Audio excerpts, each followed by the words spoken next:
Biology axis channel में आपका स्वागत है। मैं हूं एसके सिंह और जैसा कि जानते हैं कि 12th के छात्र जो बिहार बोर्ड की तैयारी कर रहे हैं एग्जाम के लिए बायोलॉजी का, उन छात्रों के लिए हम इम्पोर्टेंट क्वेश्चंस ला रहे हैं। अब तक जितने भी क्वेश्चंस लाए हैं वो सारे क्वेश्चन एग्जाम पर्पज से बहुत ज़्यादा इम्पोर्टेंट है। आशा करते हैं कि यह क्वेश्चन एग्जाम के लिए और एग्जाम में जो कठिनाइयाँ होती है बच्चों को प्रश्न लिखने, आंसर लिखने में, उस कठिनाइयों को दूर करेगा। क्योंकि छात्रों को सबसे बड़ा समस्या ये है कि अब तक हम कुछ याद नहीं कर पाए हैं। तो ऐसे कंडीशन में घबराने की कोई जरूरत नहीं है। पहला बात ये रखना है कि आप जो भी चीज पढ़े हैं उसको आप बारीकी से याद करने का कभी प्रयास नहीं करें, समझने का प्रयास करें और समझे हुए बातों को ही लिखें। जब तक आप रटने का प्रयास करेंगे एग्जाम हॉल में जाने के बाद भूल जाएंगे। तो हम चाहते ये हैं कि आप रटे नहीं, केवल समझें और समझने के बाद आपको जिस मोड में भी लिखना है, चाहे वो हिंदी माध्यम में लिखना है, चाहे वो अंग्रेजी माध्यम में लिखना है, किसी भी माध्यम में लिखिए, बशर्ते बात सही होना चाहिए। तो अब इससे पहले हमने 13 वीडियो दे चुके हैं। 13 वीडियो अगर नहीं देखे हैं 13 वीडियो तो उसको देखेंगे और चैनल को अपने दोस्तों, अपने जितने भी एग्जाम देने वाले परीक्षार्थी हैं उनको शेयर और सब्सक्राइब करने के लिए बोलेंगे।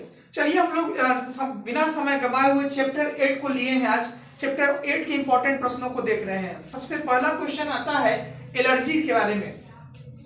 हम शुरुआत कर रहे हैं एलर्जी के बारे में। जैसे ही एलर्जी कहते हैं मतलब किसी भी चीज से परहेज, किसी भी चीज से मतलब कह सकते हैं कि आपका बॉडी उस चीज के प्रति नहीं लड़ पा रहा या उसके अनुसार नहीं ढल पा रहा है, दैट मीन्स एलर्जी हो गया। जैसे सर्दी, खांसी, छींक होना भी एलर्जी का ही लक्षण है। शरीर पे कोई चीज, स्किन पे कोई चकेता होना शुरू हो गया, वो भी एलर्जी है। सर घूमने लगा, ये भी एलर्जी है। जो चीज आपके शरीर को नहीं भाता है, तो शरीर के नहीं भाने से आपके बॉडी के अंदर जो कुछ भी दिख रहा है, जो कुछ भी उल्टा रिएक्शन देखने को मिलता है, वो सारा का सारा एलर्जी है।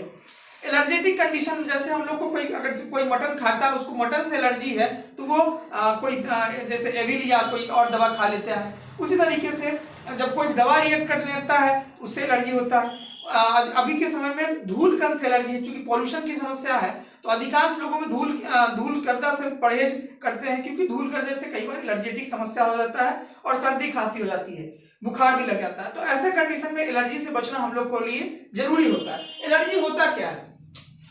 The exaggerated hypersensitive immune system to certain antigens in the environment में पाए जाने वाले वो खास चीज जो आपके बॉडी के या आप उससे ज्यादा बहुत ज्यादा सेंसिटिव है। सेंसिटिव नॉर्मल नहीं है, हाइपर सेंसिटिव है, मतलब वो आपके शरीर को नहीं भा रहा है। ऐसे कंडीशन में हमारा जो इम्यून सिस्टम है, हमारा जो प्रतिरक्षा तंत्र है, वो खास चीजों के प्रति हमारे शरीर एक्सेप्ट नहीं कर पा रहा है और ऐसा आपके इन्वायरमेंट में देखने को मिलता है। यही चीज एलर्जी कहलाता है। एलर्जी की वजह से कई तरह की समस्या हो जाती है। अभी जो वर्तमान में समस्या है वो सर्दी खांसी की समस्या हो जाता है, जिसमें हम लोग सेट्रिजिन या एलर्जेटिक जो भी दवाइयां होते हैं वो खाते हैं। तो सर्दी भी एक एलर्जी का ही लक्षण है जिसमें ये देखने को मिलता है, जिसमें हमारा इम्यून सिस्टम उसके प्रति नहीं लड़ पाता। जैसे दो बच्चे हैं, एक बच्चा जो एसी में पला हुआ है और एक बच्चा जो धूल गर्दा में पला हुआ है। एसी वाले बच्चे अगर धूल वाले गर्दा वाले में चले जाएगा तो उसको दूसरे दिन सर्दी खांसी पकड़ लेगा और बुखार भी लग सकता है। लेकिन गर्दा वाला जो बच्चा होगा उसको नहीं पकड़ेगा। इस अर्थात उसका बॉडी उस चीज के प्रति रेसिस्ट हो चुका है, उसका बॉडी उस चीज के प्रति अनुकूलित हो चुका है, एडेप्टेड हो चुका है, इसलिए उसको कोई दिक्कत नहीं। लेकिन वही गर्दे वाले धूल वाले बच्चे को अगर हम एसी में ले आके रखने का कोशिश करेंगे तो बच्चा फिर उसको सर्दी खांसी हो जाएगा। दोनों बच्चे दो तरह के कंडीशन में पले हैं और दोनों कंडीशन में कोई एक्सेप्ट कर लेता है और किसी को रिजेक्ट कर लेता है। तो ये कंडीशन एलर्जी का होता है, इसी को हम लोग देखें। दूसरा चीज होता है वैक्सीनेशन। वैक्सीनेशन को हम लोग बोलते हैं टीकाकरण। टीकाकरण के नाम से जानते हैं। जैसा कि हम जानते हैं कि हमको जब बॉडी में बीमारी नहीं हुआ है तब हम लोग क्या करते हैं, वैक्सीनेशन का प्रक्रिया करते हैं, टीकाकरण की प्रक्रिया करते हैं। यह एक प्रक्रिया होता है, प्रोसेस होता है, introducing A preparations of antigenic protein. ये खास तरह के एंटीजन जो बैक्टीरिया या जीवाणु से आपके बॉडी को अटैक कर रहा है या उसको नुकसान करेगा, ये खास तरह के एंटीजेनिक होते हैं जिसको प्रिपेयर करके, एंटीजेनिक प्रोटीन होते हैं जिसको तैयार करके उस पैथोजन को इनएक्टिव फॉर्म में या किल्ड फॉर्म में आपके बॉडी के अंदर पहुंचा दिया जाता है। और ये पैथोजन आपके बॉडी के अंदर जाने के बाद आपके इम्यून सिस्टम को एंटीबॉडी को जनरेट कर देता है, बेहतर कर देता है, जिससे अगर वो अटैक करता है तो आपका बॉडी पहले से उस चीज के से भीग रहता है और आप उसको दिक्कत नहीं आती है। अर्थात ये हो गया कि वैक्सीनेशन की जो प्रक्रिया होती है इसमें बॉडी में बीमारी लगने से पूर्व ही आपके बॉडी के अंदर जो है चीजों को पहुंचा दिया जाता है, चाहे वो किसी भी तरह के बैक्टीरिया का पैथोजन होगा उसको पहुंचा दिया जाता है। यही कारण है कि अभी कोरोना का काल में लोगों को टीका पड़ रहा है, क्योंकि आपका बॉडी अगर उस टीका के प्रति एडेप्टेड हो जाता है तो वो आपको अटैक नहीं करेगा। यही कारण होता है कि बच्चा जब 6 महीना का होता है तो माँ उसको बीसीजी, डिप्थेरिया, पोलियो, टेटनस, काली खांसी अलग अलग तरह का टीका लगा देती है, क्योंकि वो दुनिया के नजर में तो नहीं आई हुई रहती है, दुनिया से वो अलग रहता है। तो ऐसे कंडीशन में उसको जब 6 महीने के अंदर टीका लगा देता है तो उसका बॉडी 6 महीना से उसके बॉडी के अंदर एंटीबॉडी बेहतर से बेहतर होने लगता है।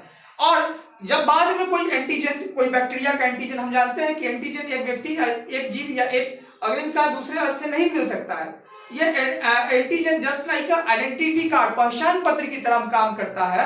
अर्थात जब आपके बॉडी को अटैक करेगा तो एंटीबॉडी पहले से रेसिस्ट रहेगा कि ये चीज तो हम पहले से जानते हैं। अर्थात बॉडी के अंदर अगर गुंडा पहले से है तो बाहर का गुंडा कुछ नहीं कर सकता है। तो यही बात हो गया कि बॉडी को पहले से तैयार कर देना बीमारी से लड़ने के लिए, और यही चीज कहलाता है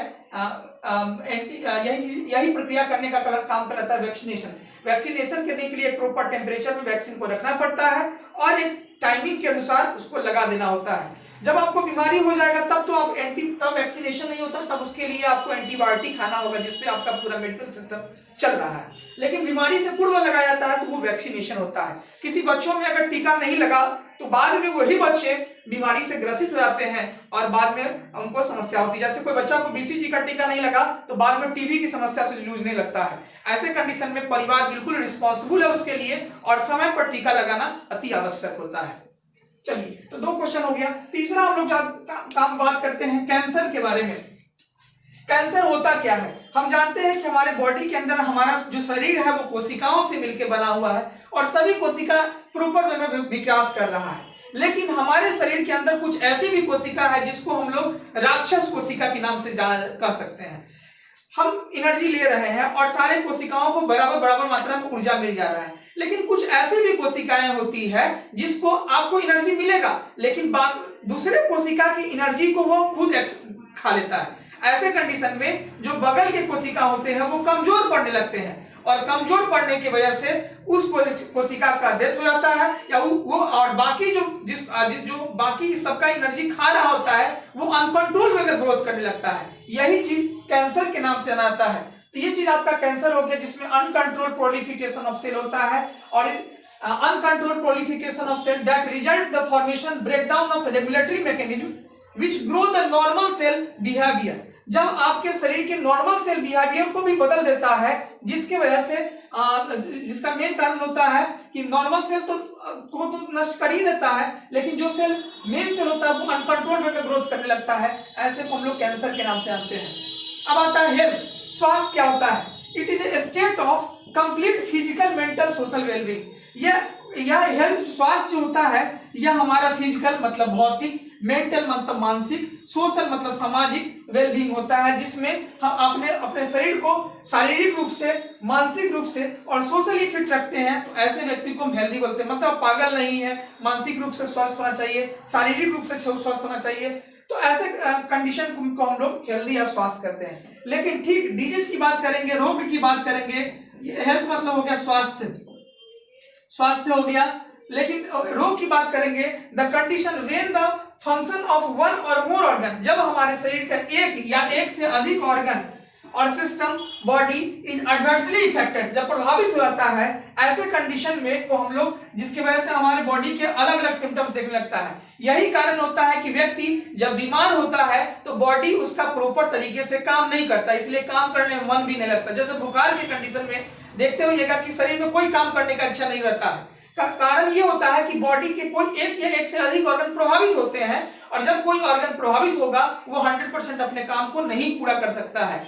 ऐसे कंडीशन बीमारी में देखने को मिलता है। ऐसे में बच्चे में चिड़चिड़ापन या जो बीमारी से ग्रसित होते हैं उसमें चिड़चिड़ापन की समस्या या कई तरह की समस्या देखने को मिलता है। पैथोजन क्या होता है? Those organism which causes disease, वैसे ऑर्गेनिज्म जिसके वजह से आपके शरीर को बीमारी होता है उसी को हम लोग पैथोजन के नाम से जानते हैं। पैथोजन क्या है? दोज ऑर्गेनिज्म, वैसे ऑर्गेनिज्म जिसकी वजह से आपकी बीमारी को होगा उसको हम लोग पैथोजन बोलते हैं। अब बात करते हैं एंटीजन के बारे में। एंटीजन क्या होता है? The large and complex foreign molecule that activate the specific immune system, जब कोई बड़ा या कॉम्प्लेक्स फॉरेन मॉलिक्यूल आपके इम्यून सिस्टम को प्रभावित करता है, ऐसे कंडीशन में वह हमारी बॉडी के अंदर जो अवेलेबल है एंटीबॉडी उसको जनरेट कर देता है। अर्थात एंटीजन किसी भी पर्सन का एक या किसी भी ऑर्गेनिज्म का एक आइडेंटिटी कार्ड की तरह है, एक पहचान पत्र की तरह है। जब एक एंटीजन दूसरे बॉडी के अंदर जाता है वह एंटीजन उसको समझ लेता है कि यह दूसरा है, और एंटीबॉडी की मदद से वह अपने एंटीजन के द्वारा, हर व्यक्ति के अंदर एंटीजन भी है और एंटीबॉडी भी है, तो इस बॉडी के एंटीजन अगर दूसरा बाहर से आया हुआ एंटीजन उसको अटैक कर देता है with the help of antibody, यही एंटीजन कहलाता है। एंटीबॉडी क्या होता है? खास तरह के प्रोटीन मॉलिक्यूल होते हैं जो हमारे बॉडी के अंदर प्रोड्यूस बनता है और एंटीजन को इन्फेक्शन से लड़ने के लिए तैयार करने का काम करता है। ये एंटीबॉडी हमारे बॉडी के अंदर जन्म से ही बनते रहते हैं और डेवलप करते रहते हैं। बॉडी में कुछ बीमारियां होते हैं, जैसे हम कहेंगे कि इन्फेक्शियस डिजीज की बात करेंगे कि हमारे बॉडी में संक्रामक रोग जो बोलते हैं, इन्फेक्शियस और नॉन इन्फेक्शियस दो तरह के डिजीज होते हैं। जब कोई बीमारी एक पर्सन से दूसरे पर्सन में पहुंचता है तो उसको इन्फेक्शियस डिजीज कहते हैं, संक्रामक रोग कहते हैं, और जो नहीं पहुंचता है उसको असंक्रामक बोलते हैं। जैसे वायरल डिजीज की बात करेंगे जिसमें कॉमन कोल्ड, सामान्य जुकाम होता है, पोलियो होता है, मिसल्स होता है, बैक्टीरियल ये कॉमन कोल्ड, पोलियो, मिसल्स, ये सब, एड्स, ये सारे के सारे जो है वह वायरस की वजह से होने वाली बीमारी है, विषाणु की वजह से होने वाली बीमारी है। बैक्टीरियल की बात करेंगे, टाइफाइड, निमोनिया, प्लेग, डिप्थेरिया और टेटनस, ये सारे के सारे जीवाणु की वजह से होने वाला बीमारी है। ये ऑब्जेक्टिव के इंपॉर्टेंट प्रश्न बनते हैं, इसलिए इसको ध्यान से समझ लेंगे। और आता है प्रोटोजुआ डिजीज, वैसे डिजीज जो प्रोटोजुआ की वजह से होता है, जैसे मलेरिया हो गया, जैसे एमोबियासिस हो गया, तो ऐसे बीमारी जो होता है वो प्रोटोजुअन डिजीज कहलाता है। अब बात करते हैं फंगल डिजीज के बारे में, जैसे रिंगवर्म जो हो गया, खुजली, दांत खज खुजली होता है, वह फंगल डिजीज होता है। हेलमिंथी डिजीज की बात करेंगे तो एस्केरेसिस हो गया, फ्लेरेसिस हो गया, टीनियासिस हो गया, जितने भी तरह की बीमारी होते हैं तो ये हेलमिंथी डिजीज के नाम से जाना जाता है। अर्थात हमारे बॉडी के अंदर 5 कारकों की वजह से बीमारी होता है, जिसमें से हम लोगों ने 5 को देख लिया है, viral disease, bacterial disease, protozoan disease, fungal disease और हेलमिंथी डिजीज। लास्ट में हम लोग देखेंगे कि कुछ बीमारी किसकी वजह से होता है, काउजेटिव ऑर्गेनिज्म कौन है और किसकी वजह से बीमारी होती है। जैसे टाइफाइड की बात करेंगे तो साल्मोनेला टाइफी की वजह से हमारे बॉडी को टाइफाइड होता है। निमोनिया स्ट्रेप्टोकोकस निमोनी की वजह से होता है। मलेरिया प्लाज्मोडियम मलेरियाई की वजह से होता है, प्लाज्मोडियम फैल्सीफेरम की वजह से भी होता है। एमोबिक डिसेंट्री एंटमीबा हिस्टोलिटिका की वजह से होता है। रिंगवर्म माइक्रोस्पोरेंजियम की वजह से होता है। एस्केरेसिस एस्केरिस लुम्ब्रिक्वाइड की वजह से होता है। फिलेरियासिस बुचेरिया बेनिक्रोप्टी की वजह से होता है। और एड्स HIV की वजह से होता है, ह्यूमन इम्यूनो वायरस की वजह से होता है। आशा करते हैं कि यह वीडियो आपको अच्छा लगेगा। आने वाले वीडियो आपके लिए इंपॉर्टेंट होंगे। चैनल को सब्सक्राइब, लाइक करना ना भूलें और ऐसे ही वीडियो आप तक पहुंचता रहेगा। Thank you for watching me.